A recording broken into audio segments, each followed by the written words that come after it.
사랑하는 성도 여러분, 이 영상을 보시는 하나님 나라의 귀한 자녀 여러분, 오늘은 2023년 2월 28일 화요일입니다. 오늘 매일 성경 본문에서는 오병이어 기적 후 예수님은 급히 제자들과 무리를 바다 건너편으로 돌려보내십니다. 그리고 홀로 산에 올라 기도하십니다.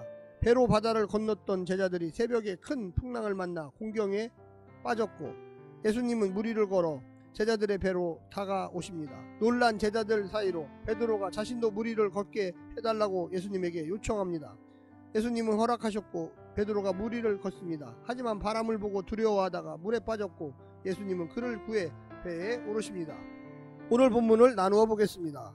마태복음 14장 22절부터 23절, 홀로 기도하시는 예수님, 제자들과 무리를 보내심, 산에 올라 기도하심. 24절부터 33절, 무리를 걸으시는 예수님, 바다에서 풍랑으로 고난당한 제자들, 무리를 걸어 제자들에게 오시는 예수님, 무리를 걷는 베드로, 의심물에 물에 빠져갔던 베드로를 건지심, 하나님의 아들 예수님. 34절부터 36절, 게네사렛 치유사역. 오늘 본문 마태복음 14장 22절부터 36절 말씀을 듣고 다시 오겠습니다.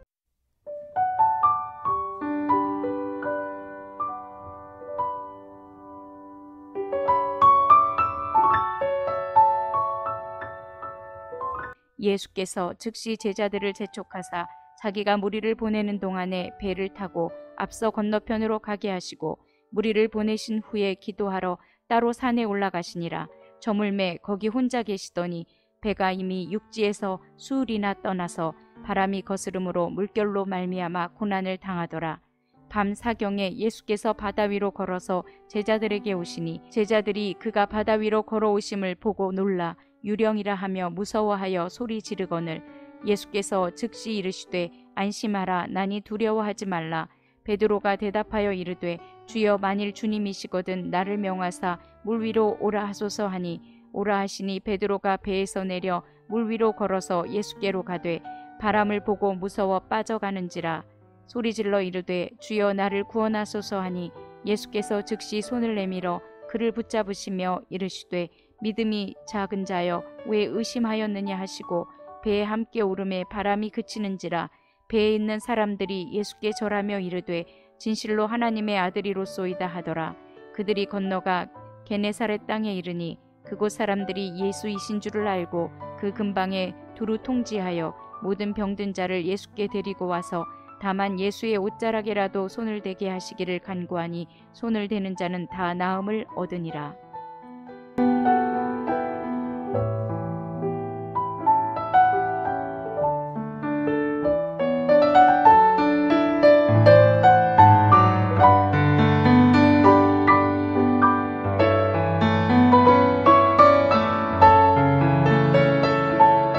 갈릴리 바다를 오가며 하루새 펼쳐진 세 가지 사건이 마무리됩니다. 세 사건은 예수님의 정체성과 제자도라는 주제로 단단히 묶여 있습니다. 마가의 기사를 축소해서 보고하지만 1차 목격자로서 마태는 자신의 이야기 목적에 따라 핵심 진술을 이어갑니다.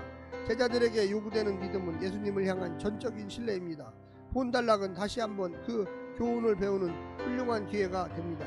이것은 또다시 이어지는 종교 지도자들과의 갈등과 논쟁에 앞서 제자들에게 꼭 필요한 훈련이었습니다. 오늘 본문을 세 부분으로 나누어 자세히 설명드리겠습니다. 첫 번째, 홀로 기도하시는 예수님. 오병이어의 기적을 현장에서 본 사람들의 충격은 이루 말할 수 없었을 것입니다.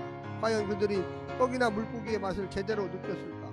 누가 설명해주지 않아도 이것은 모세가 나 같은 선지자가 올 것이라고 예언했던 그 말씀이 성취되는 순간이라고 여겼을 것입니다. 광야에서 만나가 내리던 하나님께서 이 새로운 모세 예수님을 통해 양식을 주었다고 여겼을 것입니다. 그러니 이제 그 새로운 모세를 통해 새로운 출애굽이 팔레스타인 땅에서 일어날 것이고, 예수님은 바로 그 대역사의 중심에 있을 왕이라고 여겼을 것입니다.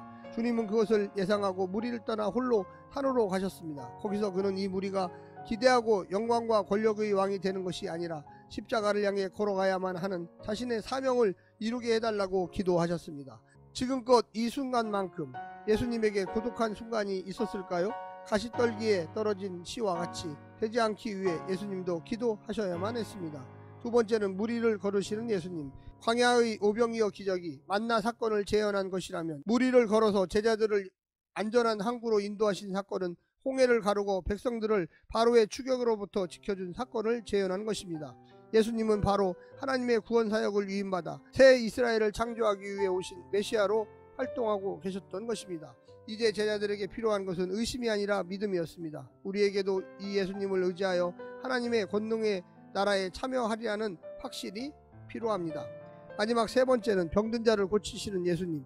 게네사렛 땅에 이르러 예수님은 자신을 찾아오는 병자들을 고치셨습니다. 특히 예수님의 옷자락을 만지기만 해도 나을 것이라는 믿음을 가진 사람에게도 낫게 해주셨습니다. 참 이상한 나라입니다. 제사에 열중하고 율법에 정통하고 성전에 사는 자들에게는 엄격하고 냉정하기만 했던 예수님이 아무것도 가진 것 없고 아는 것이 없어 보이는 이들에게 관대하십니다. 하나님 나라는 소자들의 나라입니다. 심령이 가난하고 온유한 자들이 나라입니다.